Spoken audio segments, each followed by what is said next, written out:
okay because last night I left my camera outside and it poured down rain. At one point in time I actually looked at the radar on my phone and there was like a heavy red band coming through our campsite. Dad, I'm gonna go get some water.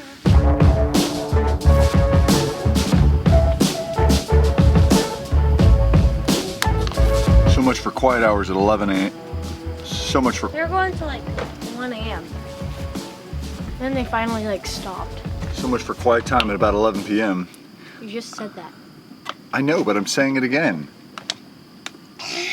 Because I didn't like the first width.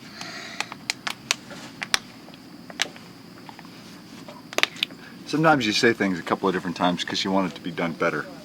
Daddy, if you don't want to hold this, just put it right there. Okay.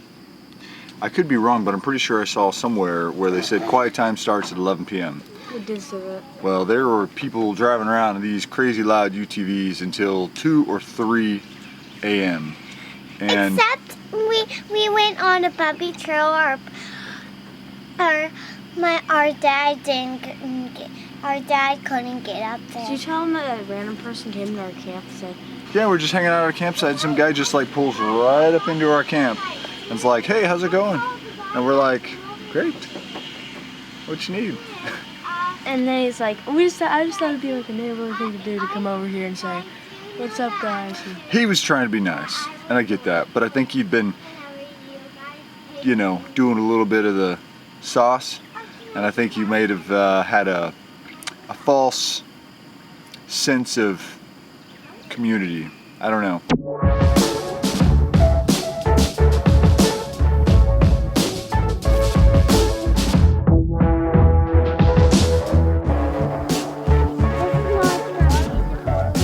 Yeah, it wads him up in a cocoon. Just like in Lord of the Rings.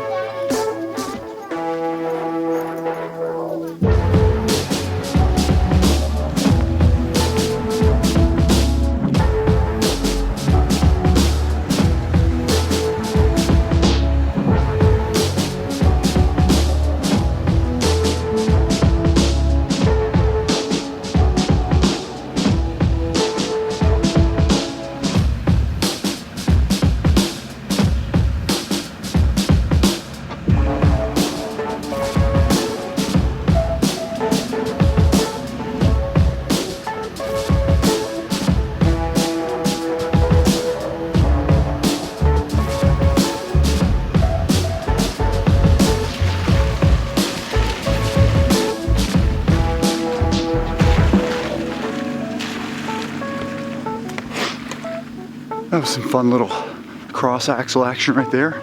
You can feel a little nip in the air. It's supposed to be down in the 30s tonight. It's right now about 62 degrees, so it's not that cold. I was just, hey! How's it going? It's going. I think he's mad at me because I wanted to lead. I'm not mad. I was telling these guys yesterday that he was probably like, oh, I forgot how annoying it is trail riding with Jason. He's always stopping. Definitely not what I was thinking. How's it going, Miles? I think that aptly describes how it's going. It's sloppy. It's wet.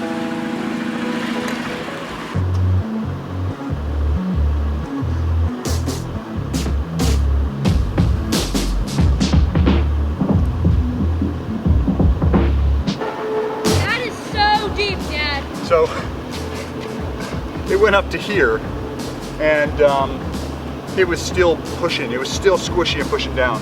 I'm not doing that.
Tyler, what are you doing? Is he crazy? I don't know what he's doing. There we go. People always do it. I don't know. Playing in the mud. He's playing in the mud. Can we play in the mud? No, I don't like playing in the mud. Some people like playing in the mud, like you, Tyler. I do not like playing in the mud.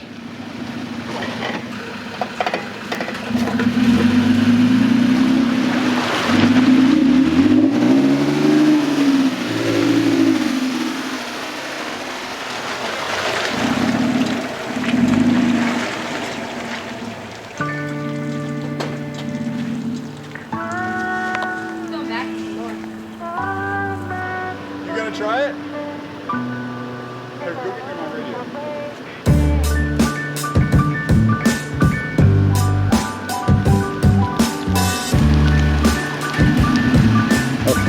That's the drop right there.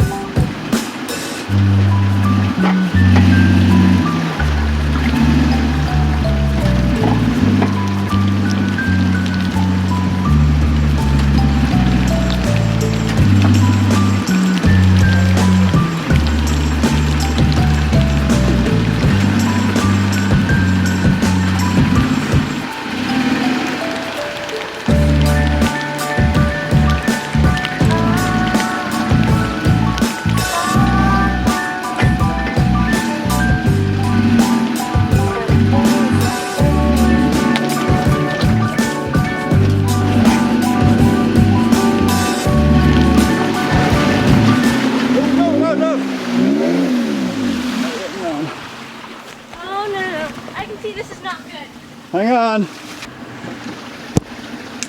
Son of a buck. Can you get your winch? Yeah, so we need to, I don't have a snatch block, so going around a tree is, okay, so we gotta have to think about this, because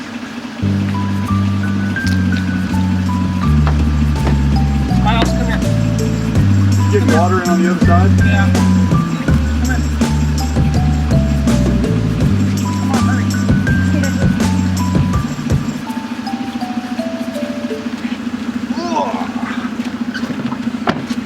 Got him? Yep.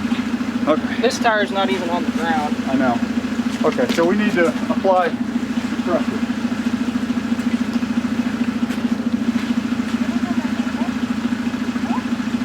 So we've gotten ourselves in quite the situation here. I'm not sure about Tyler, but I've never been in a recovery situation like this before. We had a couple of concerns. The way the vehicle looked, it looked like you could actually push the vehicle over and it would just topple over. I'm not sure that it was that unstable, but that's the way it felt. And we certainly felt that if we moved the vehicle in any direction, it might just be enough to push it over. So the initial thought was we wanted to apply some pressure to the vehicle, pulling it, you know, passenger side, pulling it down maybe towards the ground, and then he was going to maybe try and back up or move or just get out of that situation, or at least get to a little bit better or more solid ground. Hey, so you want to, my opinion, it should be on the back. You think on the back? Where are you going with it? I want to go back, but I want it. These two tires aren't even on the ground. Right. So the reason why I was thinking the back is because, okay, so you tell me your logic, because your logic's probably a little more experienced than I that. want it to be pulled down and then come back. Okay. I just want to see how deep it is back there. Good, Dad. Ooh, that gets really deep. Look, I put on my flip-flops just in case. Okay, so what you thinking? So my thought was, if we put it on the back, we can put some lateral pressure this way, and if it's pulling this way, it's going to pull this way. So my hope, I'd like to get you right here.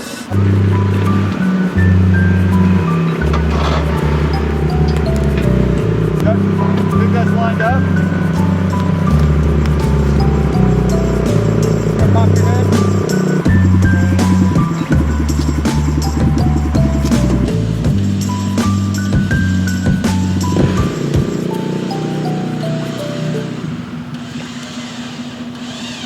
Okay, can you move your camera? Because if I get in a spot where I can just get out, I'm gonna.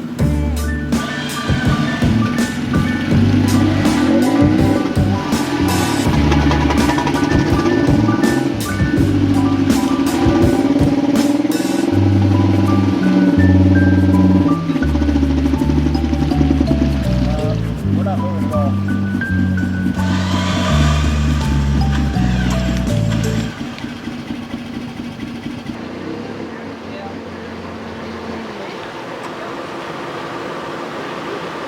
And we've got a big boy. He's gonna come help us. He's got a bigger winch, bigger truck. We'll see if we've got enough juice in there to pull him out. Let's see what the plan is. So at this point in time, there was, he was one of the many people that were kind of around, and he had pulled up originally in his UTV. I think he had a Polaris or something like that, but he said, hey, I've got a Dodge Power Wagon. I'm not sure which one this, I think it's like the actual Power Wagon, the one that's like the big bag, like whatever, comes with all the cool off-road stuff. Anyway, it's a pretty beefy truck. So he went and grabbed it, pulled it around, and did you know those actually, he was saying it actually comes with a winch. I don't know much about it, but he said it comes with a winch. Anyway, it's hidden inside the bumper, and he offered to try and pull us out. I figure he's got more stability, you know, more girth in terms of like the truck. It's huge, and the winch is probably more powerful. I don't know. I'm making a lot of assumptions here, but we figured we'd give it a shot. That's good right there. Yep. All right, Lily. Way back over there. Something goes wrong. Hang on, let me get a...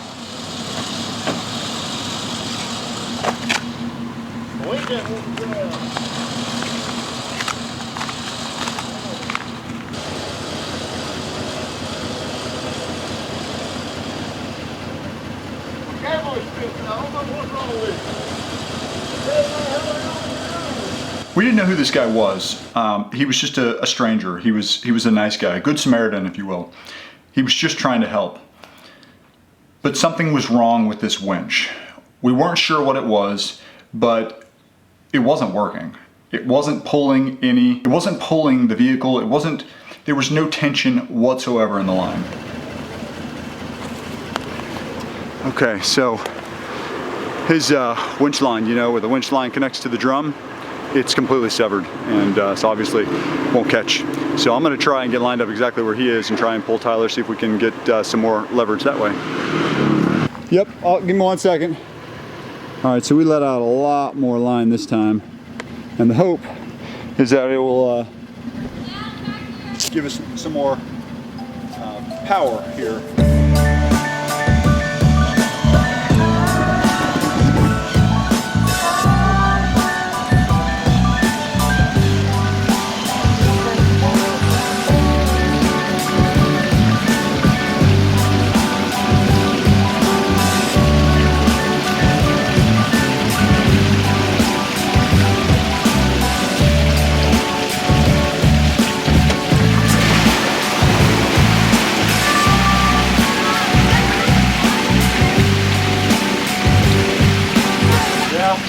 You're welcome. Sorry, you got water in your truck.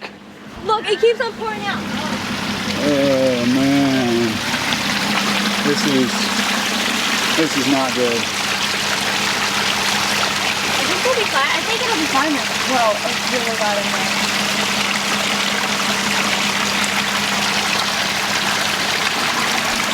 I guess I really have to use the bathroom.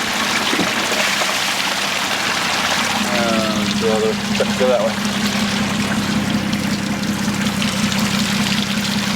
Wow, got all in there. Well, I got on street pitch too. it'll dry out. It's not going to be fun, but it'll dry out.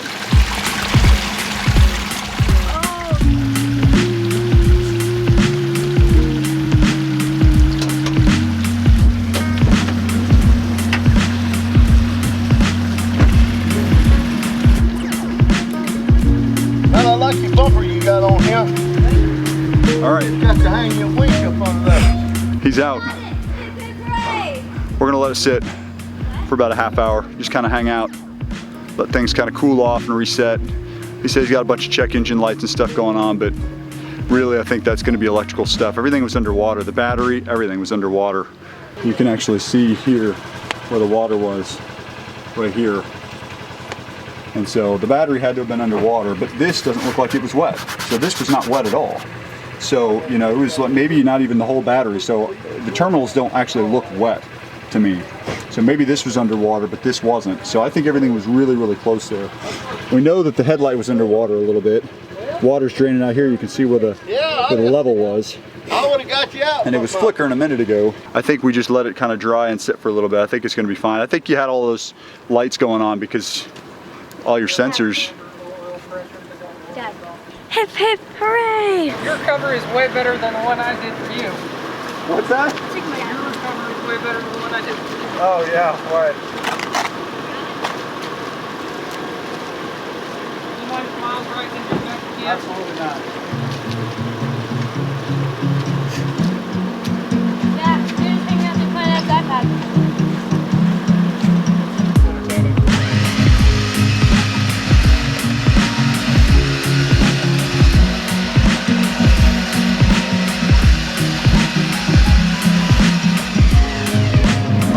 So, everybody watching out there, it should be said that whenever you put a winch line away like that, that's not a permanent thing. And in fact, it's probably not really even suitable for another recovery without being properly spooled. Probably be okay if you really, really needed to, but it wouldn't be ideal. What you do, and this is what I've learned, the winch class and Ronnie Dahl and all the other famous YouTubers out there, you take this and you unspool it, and then you take the line completely out, you drop it in a bucket of water, and you rinse it, you just wash it. Can I interrupt real quick? Yeah, interrupt away. Thank you, Jason. I didn't do anything. I just winched you out and it didn't really work very well. You forced me to go through it. I forced him to go through it. It's his fault. So that you guys could be entertained. I wanted to talk a little bit about what happened. The first time we tried to winch him out, I didn't have very much winch line out. I had maybe 20 feet. And you know, when you're in a sort of an intense recovery situation where there's a lot of urgency, I mean, you don't make a lot of the best decisions. Just a few weeks prior at Overland Expo East, Graham from 7P International, he had said, you want to know what the British do whenever they're in a recovery situation that's like kind of intense? And everybody was like, you know, like what? Like, what do they do? And he was like, they stop and have tea. He said, when you're in an intense recovery situation, the wrong decision, a bad decision, could be deadly. And in some of the least extreme scenarios, I mean, it could be like really damaging to your vehicle or whatever. And he said, so if you just stop what you're doing, take a couple of minutes, breathe, collect your thoughts, calm down, you'll be in a better frame of mind. And that way you can better focus on the recovery and making good decisions. The reason why we didn't start from the back is because we weren't sure what was right behind the vehicle, and if we pulled them back, what we didn't want to do is pull the vehicle back and it be like this and just, you know, tip even more. But Tyler got in there, stomped around a little bit in the water and was able to discern that a few feet back behind his rear driver's side tire was where it started kind of coming up on much more solid ground. So I repositioned my vehicle, as you saw, and this time, remembering what I learned in the winching class at Overland Expo East, we let out a significantly more amount of line. And you'd have to Google the physics. There's some equations out there, there's some math that you can actually help determine, but basically what they taught us in the class is that if you have 50% of your winch line out, it's not going to have the maximum amount of pulling power as if you had 75% of the winching line out. And some of the basic rules of thumb is you want to have, I think, the winch line turned around the drum 6 times, 6 coils minimum, maybe 6 to 10 or 6 to 8. If you've got a 100-foot winch line, you only got 20 feet out, like you're just not going to have the pulling power. There's physics behind that. I don't know that I understand all of it, but. So, that was quite an adventure.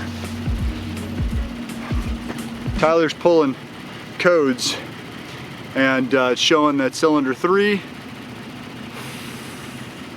maybe 3, 4, and 5 are misfiring. Whenever he runs it, there's what appears to be white smoke coming out of the back. Might not be white smoke, might just be steam, but I kind of think it's white smoke. It's running, doesn't seem to be running perfectly, so not sure how serious this is. We're gonna let it sit for a little bit and see how it goes. He's gonna go home if he can. He's airing back up right now. I'm gonna get packed up and we're gonna hit the road.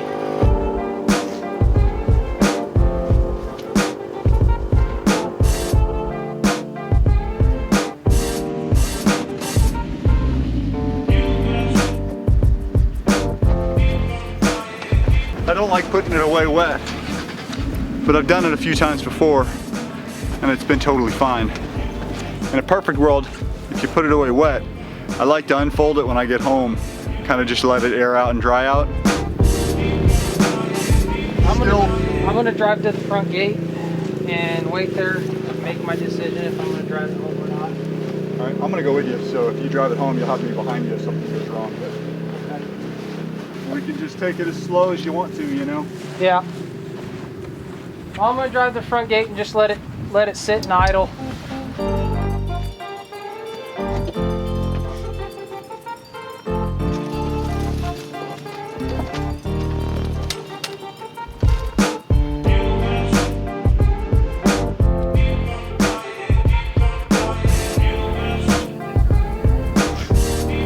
Okay. Well, I'm probably a half hour behind you, so if something comes up, let me know. I'll be coming behind you, so I can always pick you up, or we can do something. Yeah, thank you. Let me know if you need anything, and I'll talk to you soon. All right, bye. Tyler called, and I was able to receive his call and get his call on my Apple Watch. This new Apple Watch that has the cellular, it's pretty handy. He was just letting me know that he was gonna go ahead and head home. At this point in time in the day, it's about noon. It's about 12 noon. We had originally planned on staying, you know, longer during the day, but obviously Tyler's day was done. And our day was pretty much done too. I felt the need to get on the road behind Tyler in case something was to happen. You see, Tyler actually only lives about an hour away from this park. And by the time we had everything done, he had sent me a message and let me know that he was pretty much home. As I'm talking to you today, it's December 7th. As you saw at the beginning, in the title sequence, this movie was, I mean, we were there at Boggs and Boulders, I think October 28th or something, or the end of October. Anyway, I actually talked to Tyler yesterday and I asked him, I said, how's the truck doing? Because since this, he has driven it to Colorado and back and up in the mountains and hunting and doing all the stuff that he likes to do.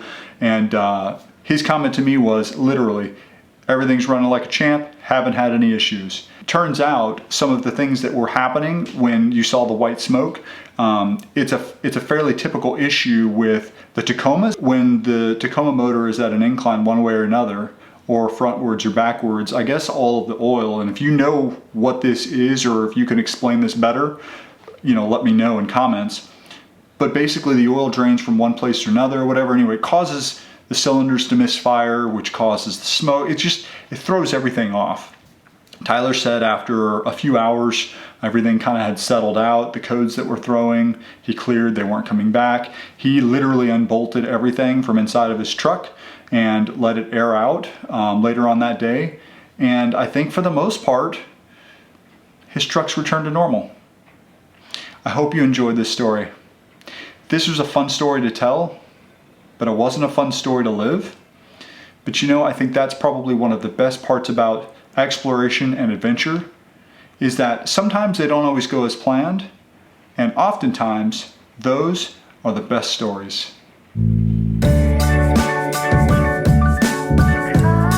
If you like what we're doing, please support us by making sure you're subscribed to our channel. You can subscribe to us by clicking on that little circle of me right there. The second thing you can do is you can shop our merch store.